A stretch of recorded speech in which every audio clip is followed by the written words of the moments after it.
नमस्कार। महाराष्ट्र में ड्रामा पे ड्रामा, तमाशे पे तमाशा और नाटक पे नाटक चल रहा है।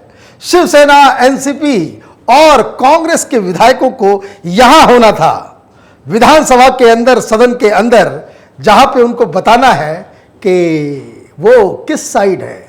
वो अजित पवार के साइड है, देवेंद्र फडणवीस के साथ है, या फिर वो अपनी अपनी पार्टी के साथ है। लेकिन ये लोग हयात होटल में शक्ति प्रदर्शन कर रहे हैं। वहां ऐसा लग रहा है कोई फैशन शो हो रहा है, कोई फिल्म दिखाई जा रही है जिसको लेकर इतना बड़ा तमाशा हो रहा है। ये दुनिया में कहीं ऐसी घटना पहले कभी नहीं हुई कि 5 स्टार होटल में सरकार बनाने के लिए विधायक शक्ति प्रदर्शन कर रहे हैं और मूर्खों के जो महाराजाधिराज हैं, शिवसेना के लीडर्स, वो ये बता रहे हैं कि गवर्नर साहब होटल में जो गतिविधियां हो रही है उस पर ध्यान दें। अच्छा, गवर्नर साहब और सुप्रीम कोर्ट आप हयात होटल के अंदर में तमाशा करें और उस पर नजर कर लगाए और उसके आधार पे वो फैसला करेंगे कि क्या सही तरीका होगा सरकार बनाने का। अजीब स्थिति है।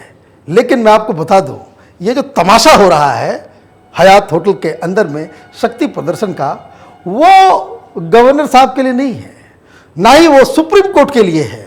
वो दरअसल ये इनके अंदर जो डर सता रहा है कि कहीं इनकी पार्टियां टूट न जाए, कहीं इनके विधायक भाग न जाए, इसलिए एक साथ सबको लाकर वो सारे विधायकों को कॉन्फिडेंस देना है कि संख्या बल हमारे साथ है। इसलिए किसी के मन में अगर कोई दुविधा हो तो वो दुविधा से दूर हट जाओ।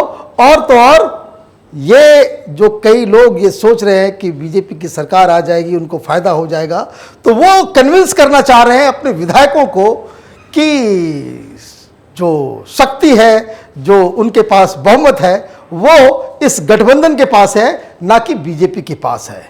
लेकिन सवाल यहां कुछ और है। सवाल ये है कि ये तीनों लोग, शरद पवार, सोनिया गांधी और उद्धव ठाकरे, एक साथ किस बात के लिए आए थे? इन्होंने कहा था कि हम अपनी अपनी विचारधारा को ताक पे रख के हम किसानों की समस्याओं को लेकर के एक साथ आए हैं। किसान आत्महत्या कर रहे हैं, किसानों को बहुत प्रॉब्लम हो रही है, बहुत समस्याएं हैं, और किसानों के कर्ज माफी के लिए ये लोग गठबंधन बना रहे हैं और एक साथ आ रहे हैं। 5 स्टार होटल में, 5 स्टार होटल में जाकर के आप तय करेंगे कि किसानों की समस्या क्या है। वहां आप कोई सेमिनार कर रहे हैं। पिछले 1 महीने से ये किसानों के लिए रोने वाले, किसानों की समस्याओं पे छाती पीटने वाले ये ढोंगी नेता सब 1 महीने से 5 स्टार होटल में अय्याशी कर रहे हैं और ये किसानों की बात कर रहे हैं। तो अब देखना ये है कि अजित पवार और शरद पवार की जो कुटिल चाल है वो कहां तक जाती है। मैं इसलिए कह रहा हूं कुटिल चाल, क्योंकि अभी तक ये तय नहीं हो पाया है। शरद पवार ये तय नहीं कर पाए हैं। परेड तो करा रहे 5 स्टार होटल में, सारे 5 स्टार होटल्स को बुक कर दिया गया है विधायकों के लिए, कभी इस 5 स्टार होटल में तो कभी उस 5 स्टार होटल में। लेकिन अभी तक ये तय नहीं कर पाए हैं कि अजित पवार को पार्टी में रखना है या पार्टी से निकालना है। और क्यों? क्योंकि वो जानते हैं कि अजित पवार वो शख्स है कि इसके ऊपर कोई कड़ी कार्रवाई की गई तो पार्टी टूट सकती है। और इसलिए देखिए चाचा भतीजे का खेल। ये लोग क्या कर रहे हैं कि ये लगातार आपस में कॉन्टैक्ट बनाए हुए हैं। सवेरे सवेरे से 3 बार इनके शरद पवार के बहुत ही खासम खास लेफ्टिनेंट्स हैं, वो अजित पवार से जाकर बातचीत कर रहे हैं। क्या बातचीत कर रहे हैं? वो बातचीत कर रहे हैं कि भाई मान जाओ, वापस आ जाओ, हम लोग बैठ के कोई तरीका निकालेंगे। और इतना ही नहीं, शरद पवार महान पॉलिटिशियन है भाई। वो ये भी मीडिया को बता रहे हैं कि शिवसेना के साथ हमारी बातचीत हुई थी 2.5 साल 50-50, ये 50-50 शिवसेना को नहीं छोड़ने वाली है। लेकिन उस पर बातचीत नहीं हो पाई थी और ये क्राइसिस हो गई। अब ये क्राइसिस के बाद अभी तो बीजेपी की सरकार, देवेंद्र फडणवीस को हटाना है, तो ये एक साथ आएंगे। लेकिन फिर वही मसला शुरू हो जाएगा कि हम एक साथ आ रहे हैं तो किस शर्त पे। फिर शरद पवार कहेंगे कि भाई 50-50, पहले हमारा मुख्यमंत्री बनाओ, अजित पवार को मुख्यमंत्री बनाओ या किसी और को मुख्यमंत्री बनाओ। तो कहने का मतलब यह है कि शिवसेना ये अपने अपने दम, अपने अहंकार के चक्कर में अपनी ऐसी गति करवा चुकी है कि इसका कोई अब न सिर है न पांव है। शिव सैनिक तो माथा पीट ही रहे हैं, उस पर मैं आऊंगा। लेकिन आज सवेरे सवेरे राहुल गांधी अवतरित हुए, बिल्कुल फ्रेश चेहरा वेरा लग रहा था कि बहुत अच्छा से कई मेडिटेशन वगैरह का असर जो है वो काफी दिख रहा था उनके चेहरे पे।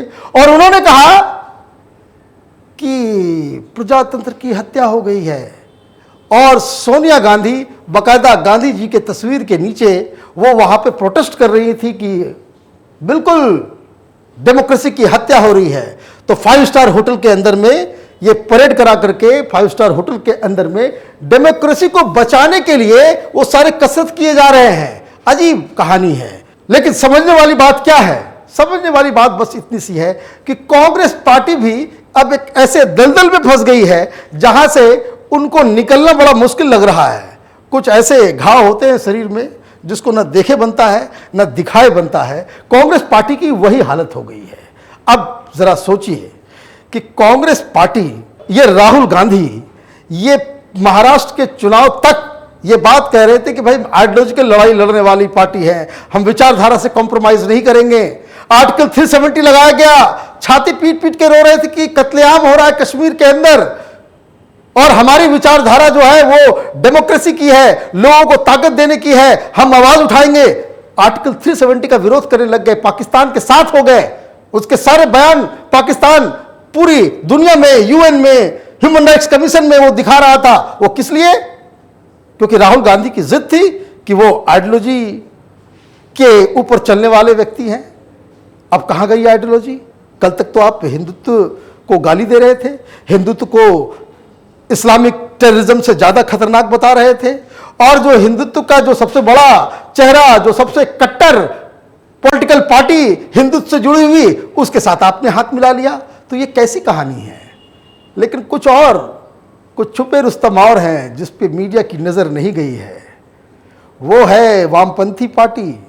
एक विधायक है इनका, सीपीएम का एक विधायक महाराष्ट्र में है, और वो ये इसी शिवसेना के साथ उद्धव ठाकरे के पीछे पीछे चल रहा है।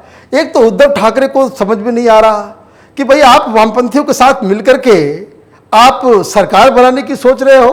बाला साहब ठाकरे की आत्मा बिल्कुल कलट रही होगी, कपस रही होगी, पता नहीं वो किस तरह से अपने इस पुत्र की ओर देख करके माथा पीट रहे होंगे। लेकिन आप वामपंथियों के साथ, नक्सलियों के साथ, और तो और इसमें कोई जरा सा भी मुझे शक नहीं है कि जब ये शक्ति प्रदर्शन होगा, जब सदन के अंदर में वोटिंग होगी, तो ओवैसी की पार्टी के भी 2 लोग हैं, वो भी शिवसेना के साथ वोटिंग करेंगे। ये तो कहानी है।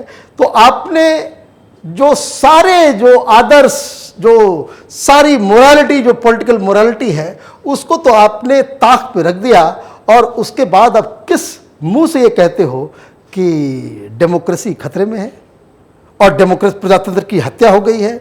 तो प्रजातंत्र के हत्यारे तो बहुत सारे हैं, इतिहास में नहीं जाना चाहिए। अगर इस तरह की घटनाओं को अगर हम गिनाना शुरू करें तो 5-6 घंटे का वीडियो बन जाएगा, क्योंकि इस तरह के कुकर्म कांग्रेस पार्टी ने इस देश के साथ किए हैं कि जिसकी गिनती नहीं है। लेकिन शिवसेना को क्या हो गया है? शिवसेना अभी भी उसी मोह, वही सत्ता, उद्धव ठाकरे को अभी भी लग रहा है कि वो मुख्यमंत्री बनने वाले हैं अगले 5 साल के लिए। और संजय राउत रोज सवेरे सवेरे उठ करके वो भाषण दे रहे हैं। आज क्या हुआ? नोट करने वाली बात क्या है कि अचानक से ये कह रहे हैं कि खरीद फरोख्त हो रही है। सुप्रीम कोर्ट में आप लेके पहुंच गए एफिडेविट 154 सांसदों का, विधायकों का, और अभी जब परेड हो रही है तो 162 लोग हैं। तो ये जो 154 से 162 हुआ, तो ये दिन भर में कहां से खरीदारी हुई? कौन खरीदा? कैसे आपके पास आ गए? तो इसका भी तो कोई जवाब देना होगा। लेकिन नहीं, ये जवाब नहीं दिया जाएगा, क्योंकि सारे लोग इस रेस में पड़े हुए हैं। हकीकत क्या है? बीजेपी के लिए क्या है? तो बीजेपी ने भी बहुत अपने सारी चीजों से कॉम्प्रोमाइज किया है। लेकिन हां, एक बात जरूर कहना पड़ेगा बीजेपी के लिए कि बीजेपी ने भी अपने आदर्शों से और जो सही राजनीतिक तरीका होता है उससे कॉम्प्रोमाइज किया है। लेकिन सवाल यह है कि क्या बीजेपी बिना फाइट किए छोड़ देगी? जनादेश तो बिल्कुल साफ है, जनादेश बिल्कुल क्लियर है कि देवेंद्र फडणवीस के नेतृत्व में शिवसेना और बीजेपी की सरकार बननी थी।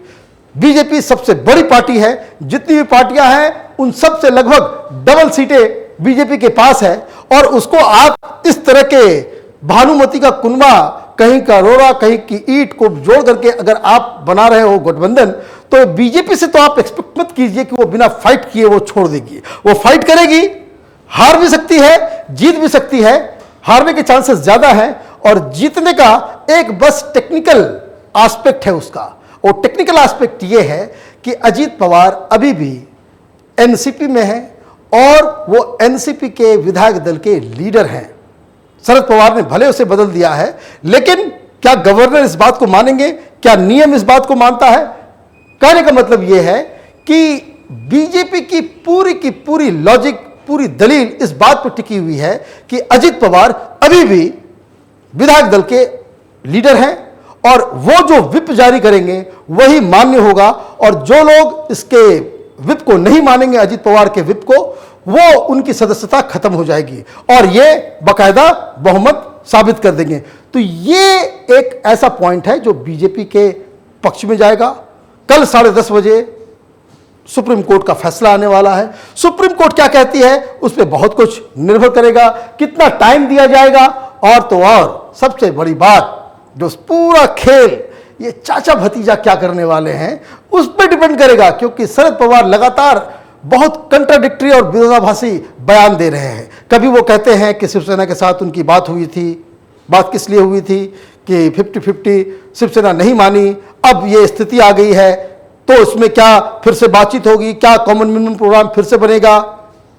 और दूसरी समस्या क्या है कि शिवसेना में बहुत सारे ऐसे लोग हैं जो जिन्हें लगता है कि उद्धव ठाकरे कांग्रेस और एनसीपी के साथ मिलके ये बाकायदा जो बाला साहब ठाकरे की जो पार्टी थी, जो बाला साहब के जो आदर्श थे, उनके साथ इन्होंने कॉम्प्रोमाइज किया है। क्योंकि ये देखना पड़ेगा कि जब कॉमन मिनिमम प्रोग्राम आएगा तो क्या जो 5% मुस्लिम रिजर्वेशन है उस पर शिवसेना का क्या रुख होगा, सावरकर का मसला आएगा, शिवसेना का क्या रुख होगा, राम मंदिर का जब निर्माण की प्रक्रिया जब शुरू होगी तो शिवसेना सेलिब्रेट करेगी नहीं करेगी, कई सवाल हैं। ऐसा एक इसको कह सकते हैं कि चक्रव्यूह में महाराष्ट्र की राजनीति फंस गई है, और सिर्फ उसकी एक वजह है, वो वजह है उद्धव ठाकरे का दम, उद्धव ठाकरे का अहंकार, और उद्धव ठाकरे का सत्ता, मुख्यमंत्री बनने का जो लोभ लालच जो था, बस वही एक वजह है जिसके कारण जो है सारा कुछ हो रहा है। वरना शरद पवार पहले कह चुके थे कि जनादेश हमें विपक्ष में बैठाने के लिए है।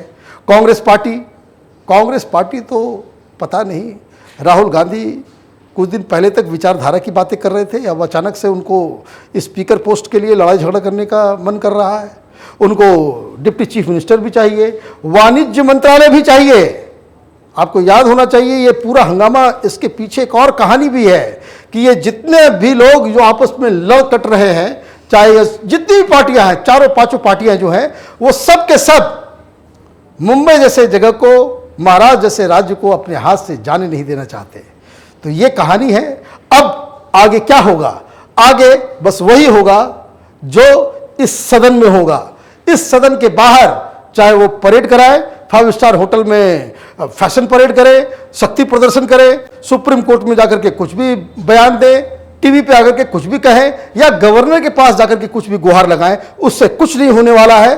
जो होना है इसी सदन में होना है, और यहीं पे वोटिंग के दौरान जो जीतेगा वही होगा सिकंदर। आप देखते रहिए ओपन पोस्ट इंटरनेट टीवी। हमारे वीडियोस को लाइक कीजिए, शेयर कीजिए, और हमारे चैनल को प्लीज सब्सक्राइब कीजिए। धन्यवाद।